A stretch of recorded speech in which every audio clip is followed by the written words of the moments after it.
നമസ്കാരം, ഞാൻ ശശിധരൻ മീറ്റി. ഈ പറയുന്ന വീഡിയോ എല്ലാവരും ശ്രദ്ധിച്ച് കേൾക്കണം, ഷെയർ ചെയ്യണം, സബ്സ്ക്രൈബ് ചെയ്യണം. ഏപ്രിൽ 15 വിഷു. വിഷു കഴിഞ്ഞ് 10ാമത്തെ ദിവസമാണ് 10ാം ഉദയം. വിഷുവിൻ്റെ പ്രത്യേകത സൂര്യൻ ഭൂമധ്യരേഖയ്ക്ക് നേരെ ഉദിക്കുന്നു എന്നുള്ളതാണ്. ഈക്വൽ ഡേ ആൻഡ് നൈറ്റാണ് വിഷു. അതിന് പ്രത്യേകത ഒത്തിരിയുണ്ട്. അപ്പോൾ ഇത് പറയാൻ കാര്യം, ഈ 10ാം ഉദയത്തിനാണ് ഞങ്ങളുടെ നാട്ടിലൊക്കെ നടുതലകൾ കുഴിച്ച് വെക്കുന്നത്. അതായത് കൃഷി, കാച്ചിൽ, ചേമ്പ്, ചേന മുതലായതൊക്കെ കുഴിച്ച് വെക്കുന്നത് ഈ 10ാം ഉദയത്തിനാണ്.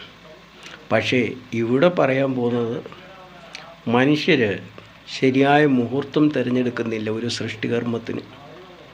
ശരി മുഹൂർത്തം എന്ന് പറയുന്നത് 10ാം ഉദയത്തിൻ്റെ അന്ന് രാവിലെ 4 മണിക്കും 6 മണിക്കും ഇടയിലുള്ള സമയമാണ്. ഇത് കല്യാണം കഴിച്ച ദമ്പതികൾക്കുള്ളൊരു മുന്നറിയിപ്പാണ്. നിങ്ങൾ ഇന്ന് മുതൽ നോയമ്പെടുത്താലും മതി. യഥാർത്ഥത്തിൽ നോയമ്പെടുക്കേണ്ടത് 6 മാസമാണ്. ഒരു കുട്ടി ജനിക്കുന്നതിന് മുമ്പ് 6 മാസം ദമ്പതികൾ നോയമ്പെടുത്തതിന് ശേഷം വേണം ഒരു കുട്ടി ജനിക്കാൻ. ജനിക്കുക എന്ന് പറഞ്ഞാൽ പ്രസവിക്കുക എന്നുള്ള അർത്ഥമല്ല. അപ്പം അങ്ങനെ ജനിക്കുന്ന കുട്ടികൾ ശ്രേഷ്ഠരായിരിക്കും. അത് കുന്തിദേവി പറയുന്നുണ്ട്. ഭാഗ്യവന്തം പ്രസൂയേത മാചൂരമാച പണ്ഡിതം. ശൂരനെയോ പണ്ഡിതനെയോ അല്ല പ്രസവിക്കേണ്ടത്, പിന്നെ ആരെയാണ്? പിന്നെ ഭാഗ്യവാനെ പ്രസവിക്കണം. കുഞ്ചനമ്പ്യാർ പറയുന്നുണ്ട്, പിന്നെ ലക്ഷം മനുഷ്യരുള്ളതിൽ ലക്ഷണമൊത്തവർ 1-2. ലക്ഷം ഗുണം ലക്ഷമാണ്. ലക്ഷമെന്ന് പറഞ്ഞാൽ അത്രയും കുട്ടികൾ ജനിക്കുമ്പം ലക്ഷണമൊത്തത് 1-2 ഉള്ളൂ. അപ്പം നിങ്ങൾക്ക് ഒരു ശ്രേഷ്ഠനായ കുട്ടി ജനിക്കണമെങ്കിൽ നിങ്ങൾ 6 മാസത്തെ നോയമ്പെടുക്കണം കുട്ടി ജനിക്കുന്നതിന് മുമ്പ്. പക്ഷേ ഇനിയിപ്പം ഈ 10ാം ഉദയത്തിനാണ് നിങ്ങൾ ഒരു കുട്ടിക്ക് ജന്മം കൊടുക്കുന്നതെങ്കിൽ ഇന്ന് മുതൽ നോയമ്പെടുത്താലും കുഴപ്പമില്ല. 10ാം ഉദയം വരെ രാവിലെയും വൈകിട്ടും കുളിച്ച് പ്രാർത്ഥന നടത്തണം.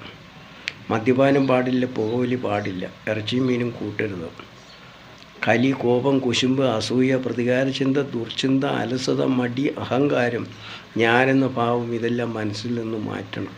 സർവചരാചര സ്നേഹം വേണം. അധ്വാനികളും പരിശ്രമശാലികളും സൽസ്വഭാവികളുമായിരിക്കണം. ദീർഘക്ഷമ വേണം. ഇങ്ങനെയൊക്കെ നോയമ്പിന് കാര്യങ്ങളുണ്ട്. അല്ലാതെ ഇറച്ചിയും മീനും കൂട്ടുന്നില്ല, മദ്യപിക്കുന്നില്ല, പുകവലിക്കുന്നില്ല, വീടി വലിക്കുന്നില്ല, നോയമ്പാകത്തില്ല. ശരി പക്കാ നോയമ്പ് ഞാൻ പറഞ്ഞതാണ്. പിന്നെ നിങ്ങൾക്കൊരു ഭക്ഷണം കഴിക്കുമ്പോൾ നിങ്ങൾക്ക് നിങ്ങളുടെ പോഷണം നിലനിർത്തുന്നതിന് വേണ്ടി ഇപ്പം നിങ്ങൾക്ക് പോഷണം കൂടിയ ആഹാരങ്ങൾ കഴിക്കാം. അത് നോയമ്പിനെ ബാധിക്കത്തില്ല.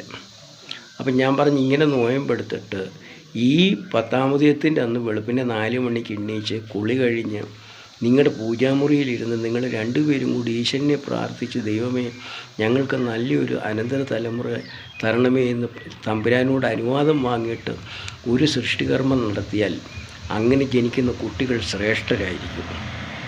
ഇതാണ് സത്യത്തിൽ ചെയ്യേണ്ടത്. ഇത് അറിയാവുന്നവർ ഒത്തിരി പേരുണ്ട്. നമ്പൂതിരിമാർക്കൊക്കെ അറിയാം, നമ്പൂതിരി കുടുംബങ്ങളിലുള്ളവർക്കറിയാം. എന്നാൽ അറിയാൻ മേലാത്തവർ ഒത്തിരി പേരുണ്ട്. അറിയാവുന്നൊരിതൊരു വലിയ കാര്യമാക്കി എടുക്കണ്ട. അറിയാൻ വയ്യാത്തവർക്ക് ഇത് പറഞ്ഞു കൊടുക്കണം. ഏത് വീട്ടിൽ നല്ല അനന്തര തലമുറ ജനിച്ചാലും അതിൻ്റെ ശ്രേഷ്ഠതയും പവിത്രതയും ഭൂമിക്കാണ്, മനുഷ്യർക്കാണ്. ഈ തല്ലും പിടിയും മറ്റുള്ളവന് വേണ്ടി കൊല്ലാനും ഒക്കെ പോകുന്ന കുട്ടികൾ ജനിപ്പിക്കരുത്. നല്ല കുട്ടികളെ ജനിപ്പിക്കണം. അതിന് നോയമ്പെടുത്ത് തന്നെ ഒരു കുട്ടി വേണം എന്നുള്ള ഉത്സാഹത്തോടും കരുതലോടും കൂടെ വേണം നോയമ്പെടുത്തിട്ട് ഒരു കുട്ടിക്ക് ജന്മം കൊടുക്കാൻ. അതുകൊണ്ട് ഇത് എല്ലാവരും ഷെയർ ചെയ്യണം. ഇത് മനുഷ്യ നന്മയ്ക്ക് വേണ്ടി പറയുന്നതല്ല, അല്ലാതെ എൻ്റെ നന്മയ്ക്ക് വേണ്ടി പറയുന്നതല്ല. എല്ലാവരും ഇത് ഷെയർ ചെയ്യണം. ഷെയർ ചെയ്യുക എന്ന് പറഞ്ഞാൽ ഇതറിയാൻ മേലാത്ത ആൾക്കാർ ഒത്തിരിയുണ്ട്. അവർക്കൂടി ഇത് ഷെയർ ചെയ്ത് കൊടുക്കണം. അങ്ങനെ എല്ലാ വീട്ടിലും നല്ല അനന്തര തലമുറകൾ ജനിച്ചാൽ ഈ ഭൂമിയിൽ കലാപമില്ലാതെയാകും, അക്രമമില്ലാതെയാകും, മറ്റുള്ളവൻ്റെ ധനം എങ്ങനെയും അടിച്ചു മാറ്റണമെന്നുള്ള ചിന്താഗതി ഇല്ലാതെയാകും.